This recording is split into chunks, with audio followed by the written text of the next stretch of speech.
Welcome to Millenia, fellow entities of all the coils, be ye man, woman, or child, be ye spirit, creature, or demon, be ye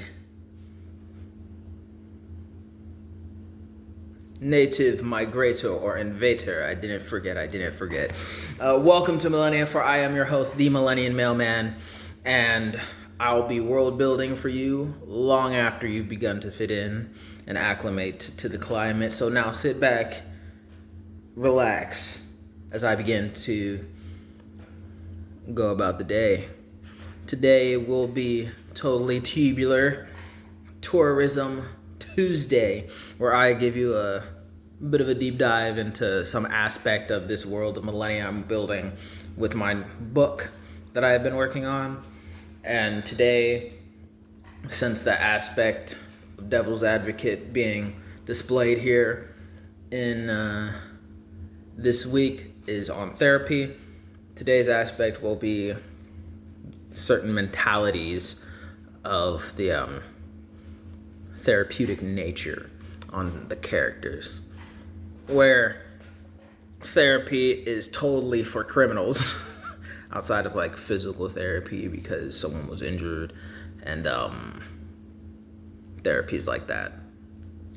Other than therapies like that, therapy and therapist, the need for a therapist is like mid to high key for criminals. And what better way of really describing that than letting you guys know up front, every one of these main characters in the novel is high key a criminal that deserves and should very much be in therapy or counseling with a therapist, because everything about them and their mentalities, no matter how relatable, is absolutely criminal. Absolutely criminal. Why? Because they're going about unaliving and making the lives of others non-existent, right? So that whole criminal mentality there that deserves therapy is what we will be talking about today. So the way I have my novel of Millenia, let's get into it.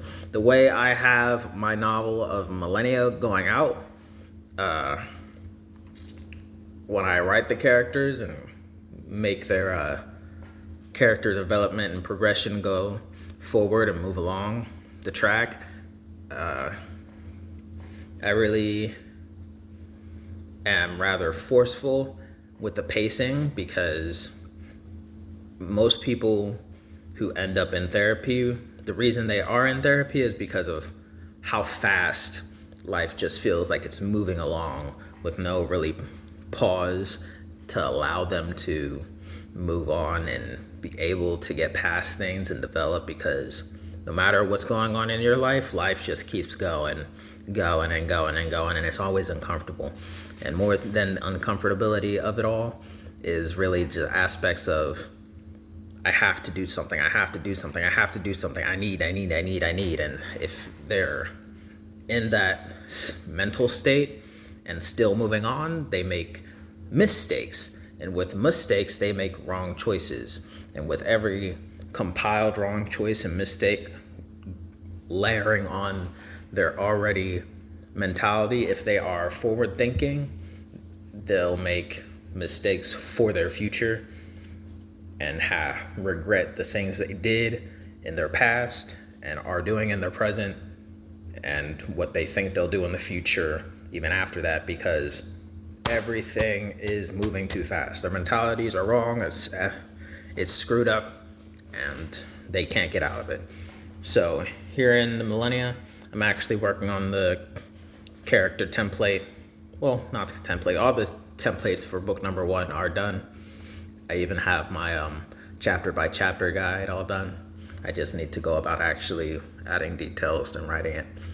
I'm working on the final writing of a character called Zisha. But so this character called Zisha, it is a foreign language for a word meaning unalive per se. trying to be YouTube friendly here. His name, if you translate it from its native tongue, means not living anymore. A specific variation of not living anymore, but you get the gist. Zisha. So, with how often you hear it, it's really this whole aspect of this character being named this. So his parents decided to name him this, and he has to go about his entire life hearing the word Zisha in the context of I am that his whole life, because words have meaning, and the impact of words have a deeper meaning, whether or not you actually know what it is.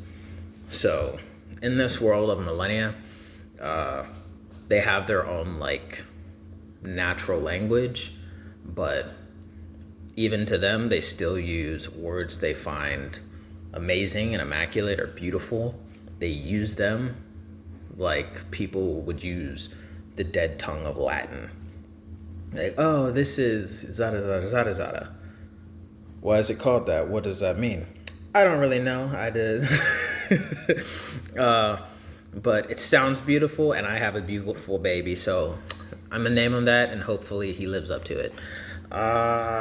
With a name like Zisha, I sure hope they don't, but the power of words, the real power of words, and the impacts they have, regardless of whether you actually know it or not, you can really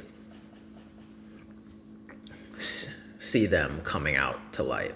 So this person named Zisha his name is the Easter egg for what I do to really draw out his character flaws and designs and try to character develop this person into being better. Because just for him, life isn't going awesome, but it could always be worse. Life could always be worse. That's true in reality. It's true in fiction. Things can always get worse. So don't ever say the phrase, how bad can it be? Those are really like the death flags of impending doom, because once you say that, it's always going to get worse. So this character, who definitely should be in therapy with a therapist in their counseling capacity, just goes about life as a regular Joe Schmo and just finds things just constantly happening to him, and things he does to himself happening over and over and over again, because ultimately words have meaning, and it's more of a self-fulfilling prophecy. So even though he doesn't actually know what his own name means as he goes about life, he ends up quite literally fulfilling the birthright of the title of his name throughout all his time in the book, because, hey, words have meaning and they're very impactful. So, yes, but that's for him specifically. But as a whole, everyone in the world of Millenia is persistently and perpetually going through the motions of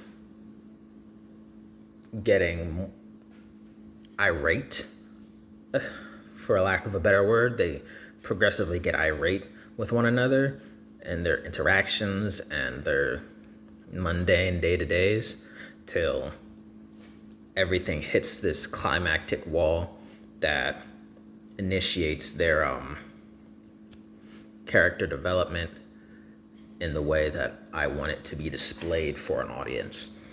Because the first ways I really decided to describe my novel to people was that no one is overly important the same way no one is necessarily above the law, right? So the way I write my characters is that everyone is expendable. And one of the whole goals in life is to decide what you plan to be known for, and what you do to make your life matter or count to anyone who ever learns or hears about you. So I would describe the way I write like that and say this book is the way I have it mentally thought out right now. This book is more so a collection of everyone being the hero in their own lives, where I believe there was this phrase,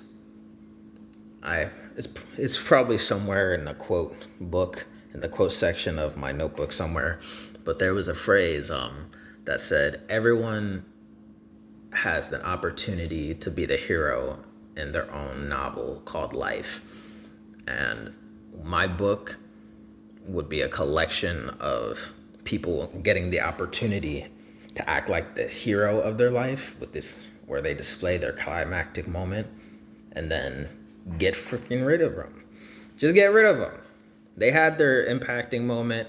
Time to get rid of them. I have other characters I have to get to, because that is the sole amalgamation of their whole life's decisions right there.